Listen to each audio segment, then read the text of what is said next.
صلی اللہ علیہ وسلم۔ مالی پریشانی، پہلی بات تو یہ کہ اتنی بڑی پریشانی نہیں جس کو سوار کیا جائے۔ آیت پڑھوں گا قرآن پاک کی، اور میرا خیال ہے کہ بہت ساری پریشانیاں تو قرآن مجید کے لفظوں سے دور ہو جائیں گی۔ سورہ ہود ہے، اس کی آیت نمبر 6 ہے، 12ویں سپارے کی پہلی آیت ہے۔ کیا انداز ہے، اور میرے رب کا کتنا من موہ لینے والا اور دل کو چھو لینے والا انداز ہے۔ رب کریم نے فرمایا وما من دابۃ فی الارض، فرمایا نہیں زمین پر کوئی بھی ایسا چلنے والا، زمین پر کوئی ایسا نہیں جو چلتا ہو، الا علی اللہ رزقھا، جس کا رزق اللہ نے اپنے ذمے نہ لیا ہو۔ زمین پہ کوئی چلنے والا ایسا نہیں جس کے رزق کی ذمہ داری رب کریم کی نہ ہو۔ یہ ذمہ داری رزق کس کی ہے؟ بول کے بتائیں، بول کے کس کی ذمہ داری ہے جی؟ اللہ۔ دیکھیں، غور فرمائیں، یہاں مفسرین نے ایک بات لکھی ہے اس آیت کے تحت کہ فرمایا جو زمین پہ چلنے والا ہے اس کا رزق اللہ کے ذمے ہے۔ فرماتے ہیں کہ یہ اللہ نے ہماری عقل کے مطابق ہم سے بات کی ہے، ورنہ آسمانوں میں جتنی مخلوق ہے رزق اس کا بھی اللہ کے ذمہ ہی ہے۔ یہاں جو فی الارض کے لفظ ہے زمین پہ، وہ ہمیں سمجھانے کے لیے کہ تم نے تو صرف یہ دنیا دیکھی ہے نا، تو جس جس کو تم نے دیکھا ہے وہ سب کھاتے اللہ کا دیا ہوا ہی ہے۔ تو جو ہم نے دیکھا تھا رب کریم نے اس کے مطابق ہمیں سمجھا دیا۔ فرمایا کچھ تو تم نے دیکھے ہی نہیں، چلو ان کی تم سے بات نہیں کرتے، پر جو تم نے دیکھے ہیں ان سب کا رزق کس کے ذمے ہے؟ اللہ کے۔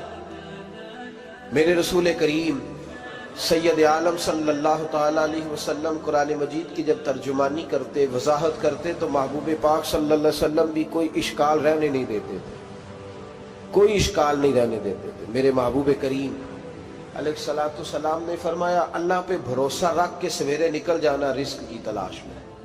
کس پہ بھروسہ رکھنا ہے؟ نکلنا تمہارے ذمے ہے، یہ نہ کہنا کہ گھر بیٹھوں گا تو یہی آئے گا، نکلنا تمہاری ذمہ داری ہے، جتنی ذمہ داری ہے وہ پوری کرنا۔ اللہ پہ بھروسہ کر کے نکل جانا تمہاری ذمہ داری ہے، رب کا ذمہ ہے تمہیں رزق دینا، وہ ضرور تمہیں رزق پہنچائے گا۔ یا رسول اللہ صلی اللہ علیہ وسلم کس طرح پہنچے گا؟ تو ذرا حضور کے لفظوں کا حسن بھی دیکھیے۔ نبی پاک صلی اللہ علیہ وسلم نے فرمایا جس طرح موت تمہیں ڈھونڈ لیتی ہے نا کہ تم کہاں موجود ہو، جب وقت آتا ہے تو انسان پاکستان میں ہو تب بھی آ جاتا ہے، جدہ میں ہو تب بھی آ جاتا ہے، مکہ میں ہو یا مدینہ طیبہ میں، وقت پھر بھی آ جاتا ہے۔ فرمایا جس طرح موت تم جہاں بھی ہو تم تک پہنچ جاتی ہے نا، اس طرح تمہارا رزق بھی تم جہاں موجود ہوتے ہو اللہ وہاں پہنچا دیتا ہے، پہنچا دیتا ہے۔ تو یا رسول اللہ صلی اللہ علیہ وسلم کس انداز میں؟ تو فرمایا نکل جانا تمہاری ذمہ داری ہے۔ فرمایا سویرے پرندے بھی نکل جاتے ہیں، اور شام کو جب لوٹتے ہیں تو اللہ انہیں پیٹ بھر کے روزی عطا فرماتا ہے، حالانکہ ان کو نہیں پتا ہوتا ہمارا کارخانہ کہاں ہے، ہم نے کہاں جا کے مزدوری کرنی ہے، ان کو نہیں پتا ہوتا کہ ہمارا دفتر کہاں ہے، ہم نے کس آفس میں بیٹھنا ہے، ان کو نہیں پتا ہوتا کہ ہم نے کہاں جا کے مال خریدنا ہے اور کہاں سے ہم نے پھر اس کو دوبارہ بیچنا ہے، انہیں خبر نہیں ہوتی۔ اللہ پہ بھروسہ کر کے نکل جاتے ہیں۔ نکلنا تو تیرے ذمہ ہے کہ نہیں؟ فرمایا وہ تو ڈیوٹی کر، شام کو اللہ جو رب پرندوں کو روزی دیتا ہے وہ تجھے بھی عطا فرمائے گا۔ میں کہتا ہوں سوچ کتنی کمزور ہے اس آدمی کی جو کہتا ہے کیسے ملے گا۔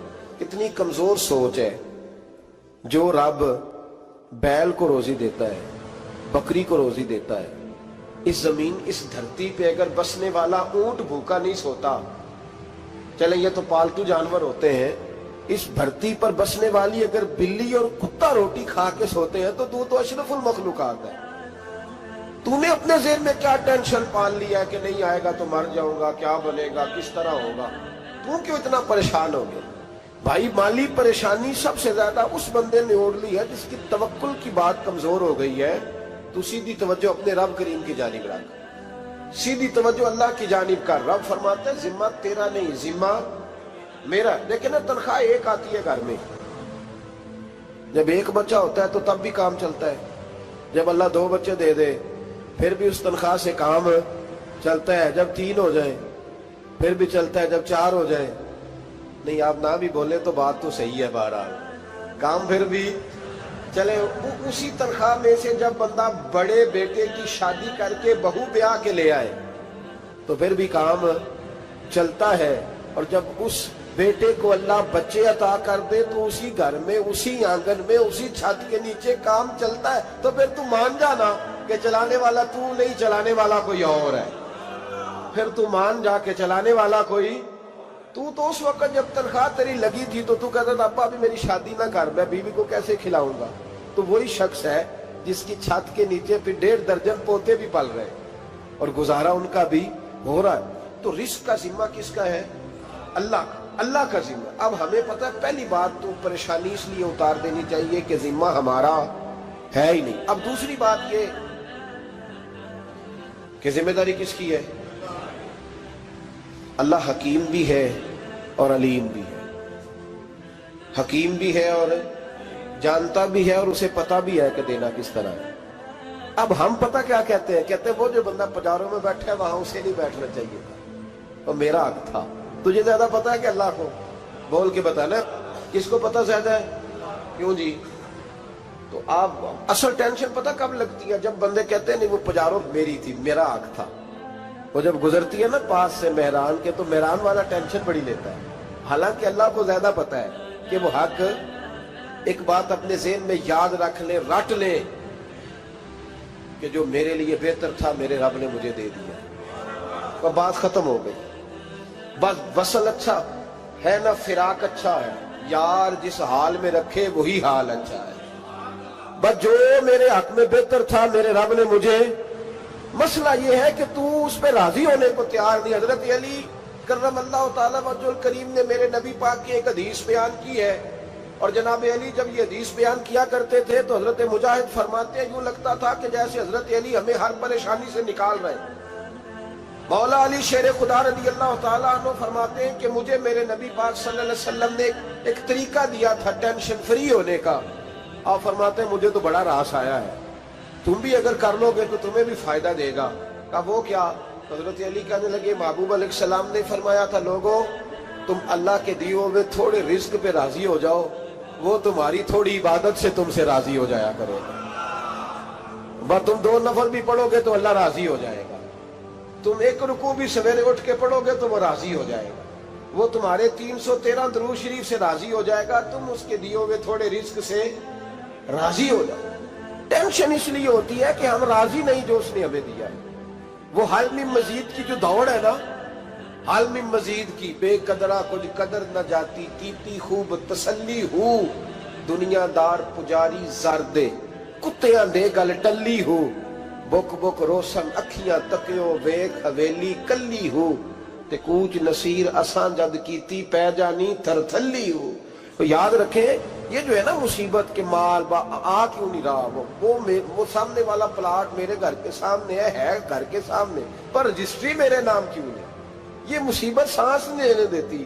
موٹر سائیکل کھڑی کرتا ہے نا جب آ کے دکان سے روٹی کھانے آتا ہے، دفتر سے گھر آتا ہے، کاروبار سے آتا ہے، تو جہاں موٹر سائیکل کھڑی کرتا ہے وہ ٹینشن بڑی ہے کہ کبھی میری ہو جائے نا یہ والی جگہ تو میں یہاں بھی بورڈ لگاؤں اپنے نام. کس نے مالی پریشانی پیدا کی؟ تو جس حال میں ہے، کیونکہ تو نے اپنا یہ حال خود نہیں بنایا، جس نے بنایا ہے وہ بڑا بہتر جانتا تھا کہ تو اسی حال میں اسے اچھا لگتا ہے. تو اسے اسی حال میں. ایک بزرگ تھے تو ان کی طبیعت بڑی علیل ہو گئی، بیمار ہو گئے، تو اللہ نے آزمائش دی تو کیڑے پڑ گئے وجود میں. ایک کیڑا یہاں سے کھا رہا تھا، اللہ والے بڑے راضی رہتے ہیں اس کی رضا پہ. تو کیڑا یہاں کھا رہا تھا تو نیچے گر گیا، تو بابا جی نے اٹھا کے پھر وہاں رکھ لیا. کہنے لگے جب اس نے تیری ڈیوٹی مجھے کھانے کی لگائی ہے تو میں اس بات پہ راضی ہوں، تو نیچے کیوں گرتا ہے؟ بٹ ٹھیک ہے کھا، جب اس نے تجھے ڈیوٹی جو تیری لگائی. سالبہ بن عبد الرحمن ایک صحابی تھے، سالبہ غالباً نبی پاک صلی اللہ علیہ وسلم کی خدمت میں آئے. کہنے لگے یا رسول اللہ صلی اللہ علیہ وسلم غربت بڑی ہے، میرے لیے دعا کریں اللہ زیادہ مال دے. تو محبوب صلی اللہ علیہ وسلم نے فرمایا تو جس حال میں اچھا ہے وہ تیرے لیے بہتر ہے، اس میں تو ہے وہی حال تیرے لیے. مشکل ہے نا یہ جواب سننا. کہتے پیر صاحب فلان جگہ سے تویز آیا، وہاں تو وارے نے آرے ہو گئے. تو آپ کے ہاں. تو میں کہتا ہوں یہ تویز دینے والا اگر تویز دے کے امیر بناتا ہے تو پہلے خود کیوں نہیں بنتا؟ یہ خود تو 150 کا تویز بیچ رہا ہے. اپنی بیچارے کی حالت یہ ہے. اگر اتنا ہی تویز اس کا چلتا ہوتا تو پہلے 5 جو پجاروں اس کے دروازے پہ کھڑی ہوتی.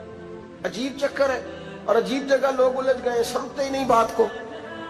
یا رسول اللہ صلی اللہ علیہ وسلم دعا کر دے تو محبوب نے کیا فرمایا؟ فرمایا تو جس حال میں ہے نا وہ حال تیرے لیے بہتر ہے, اسی میں رہ.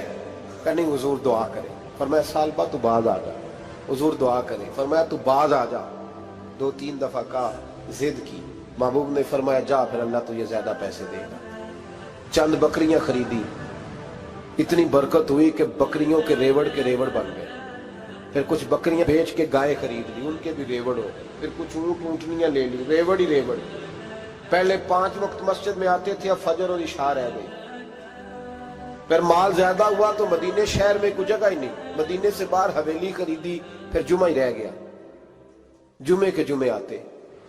زکوٰۃ کا حکم آیا. میرے نبی کریم علیہ السلام نے حضرت ابو ہریرہ کو بھیجا. فرمایا جا اسے کہہ تیری زکوٰۃ بنتی ہے 2.5%. 10 کروڑ روپیہ ہو تو کتنی زکوٰۃ بنتی؟ بھئی 1 کروڑ کی 2.5 لاکھ ہوئی نا, تو 10 کروڑ کی کتنی ہوئی؟ تو بڑی مصیبت ہے جب بینک سے میسج آتا ہے نا کہ 25 لاکھ نکل گیا تیرے اکاؤنٹ سے. بہت بڑی مصیبت, بڑی ٹینشن ہوتی ہے. ایک صاحب میرے پاس آئے, ان کی زمین اچانک مہنگی ہو گئی. اچانک پہلے کچھ 15-16 لاکھ کی ایکڑ زمین تھی, پھر وہ کروڑ کی ہو گئی. تو میرے پاس آئے, کہنے لگے وہ 10 کروڑ روپے بنتے ہیں تو زکوٰۃ.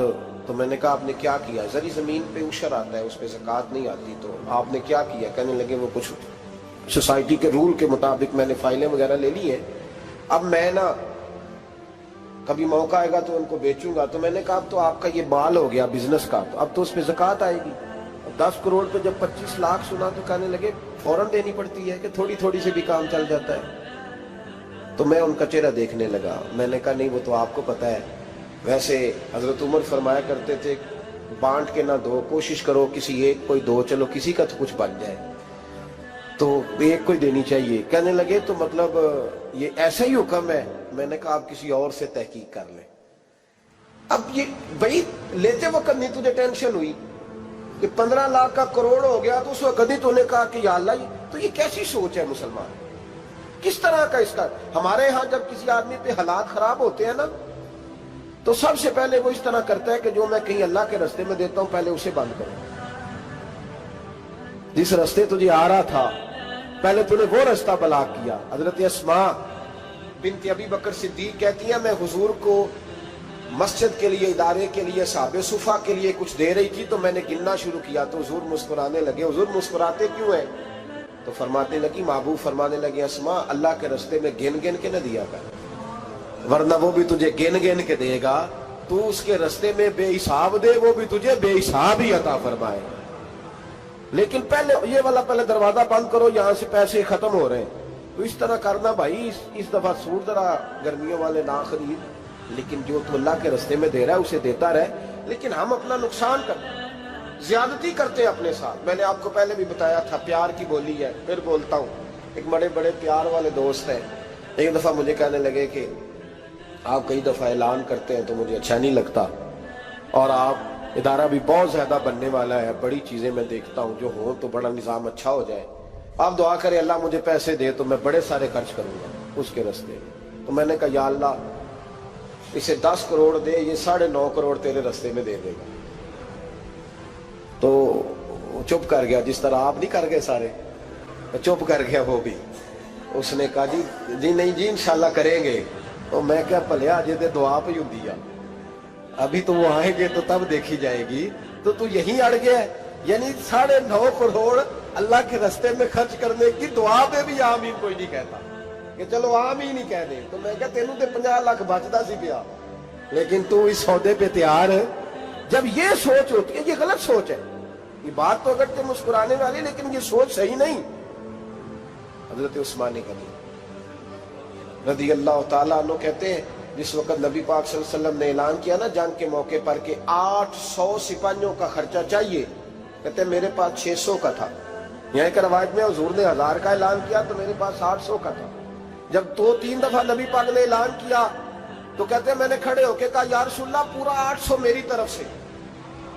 کہتے ہیں میں نے 200 سپاہی کا خرچہ ادھار اٹھایا لیکن پورے 2 مہینے نہیں گزرے تھے, رب کریم نے مجھے کئی گنا کر کے پیسے واپس عطا فرما دیے. پر بات تو یہ ہے کہ تیری وہاں لو لگی ہو, تو تجارت کرتا ہے ان لوگوں کے ساتھ جو کیا دے سکتے. تو سالبہ کے پاس حضور نے پیغام بھیجا. پہلے تو کہا تیرے لیے بہتر نہیں مال, جب اصرار کیا تو بڑی برکت ہو گئی, بڑا آیا تو فرمایا زکوٰۃ دے, 2.5 زکوٰۃ ہے. جب سوچا کہ 5 اونٹوں پہ ایک بکری جائے گی اور بڑا سارا مجھے دینا پڑے گا, اب جب غور کیا تو یہ تو نہ کہا کہ میں نہیں دیتا. حضرت ابو ہریرہ سے کہنے لگے نبی کریم علیہ السلام کی خدمت میں عرض کرنا کہ میں خود آؤں گا. حضرت ابو ہریرہ نے آ کے عرض کی یا رسول اللہ صلی اللہ تعالی علیہ وسلم, حضور وہ کہتے تھے میں خود آؤں گا. تو کہتے ہیں محبوب نے ٹھنڈی سانس لی, فرمایا اسے کہا تھا کہ تیرے لیے مال بہتر نہیں, اب ہلاک ہو گیا ہے, ہائے افسوس ہلاک ہو گیا. ان کو بھی تھوڑی دیر کے بعد احساس ہوا کہ یہ میں نے کیا کیا, نبی پاک کو ہی کہہ دیا نہیں ہے, حضور کو کہہ دیا بعد میں آؤں گا. اب دوڑے آئے, عرض کی حضور میں سارا کچھ لے کے آئے ہوں, قبول کر لیں. محبوب نے فرمایا گویا بلال حبشی کی خشک کھجور بھی قبول ہے, اور صہیب رومی ایک اٹی بان کی لائے تو وہ بھی قبول ہے, اور عمار بن یاسر اور مصعب بن عمیر اگر 2 دینار دے جائیں اور کوئی پرانا جوڑا کسی سپاہی کے لیے چھوڑ جائے تو وہ بھی قبول ہے, لیکن تو اپنا لاکھوں لے کے چلا جا, تیرا کوئی نہیں قبول. معاف کر دیں. فرمایا جا معاف کیا, پر پیسے لے کے نہ آنا. اگلے سال پھر آئے, بندے ہوئے ہاتھ ہیں.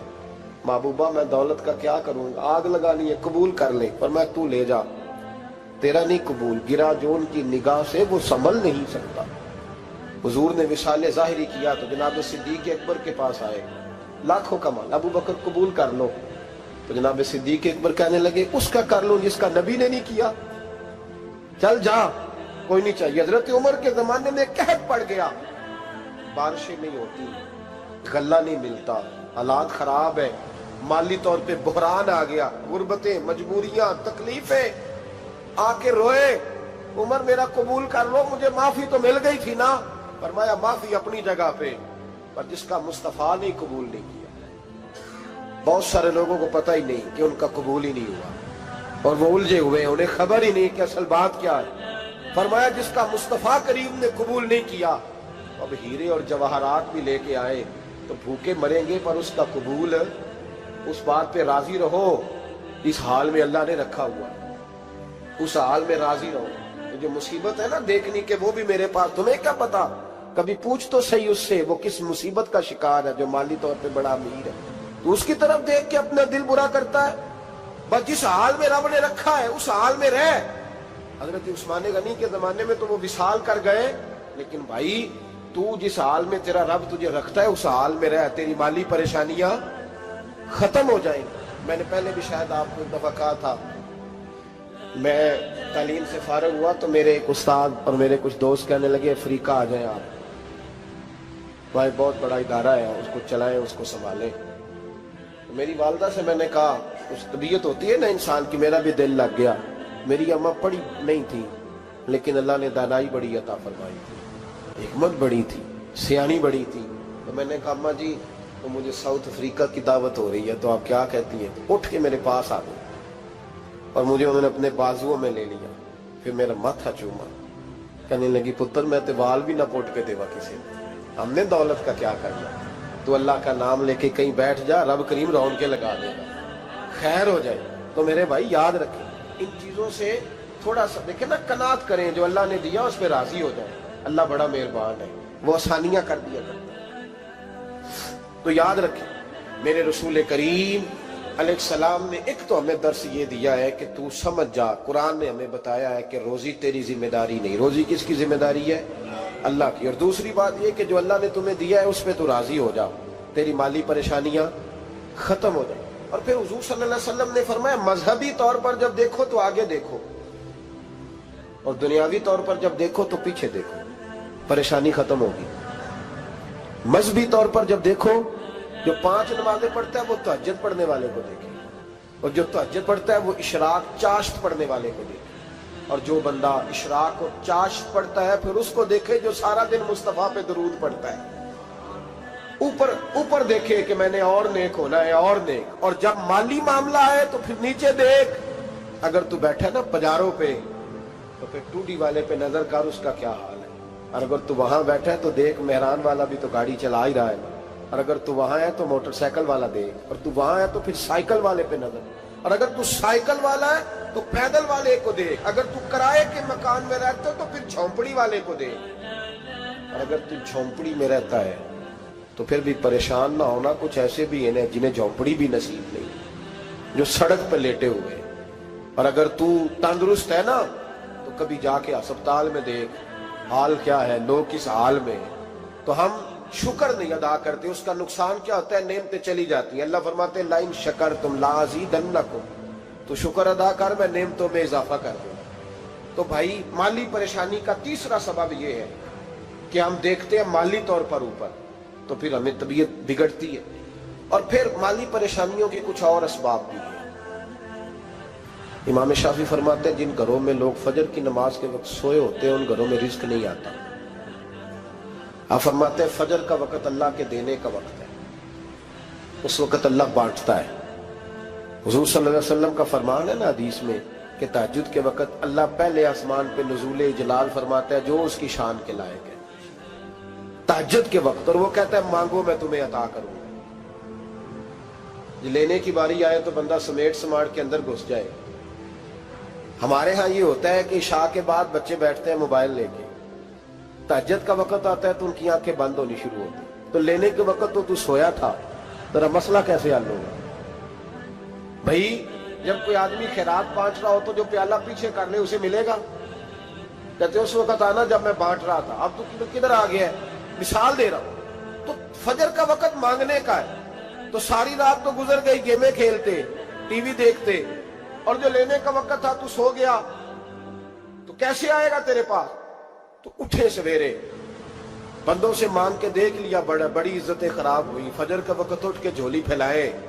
میرے رسول پاک علیہ السلام فرماتے ہیں, رب فرماتے ہیں جب بندے میرے آگے جھولی پھیلاتے ہیں مجھے شرم آتی ہے. میں مدینے چلا, میں مدینے چلا, میں مدینے چلا, میں مدینے چلا, میں مدینے چلا, میں مدینے چلا, میں مدینے چلا, میں مدینے چلا, پھر کرم ہو گیا میں مدینے چلا, پھر کرم ہو گیا میں مدینے چلا.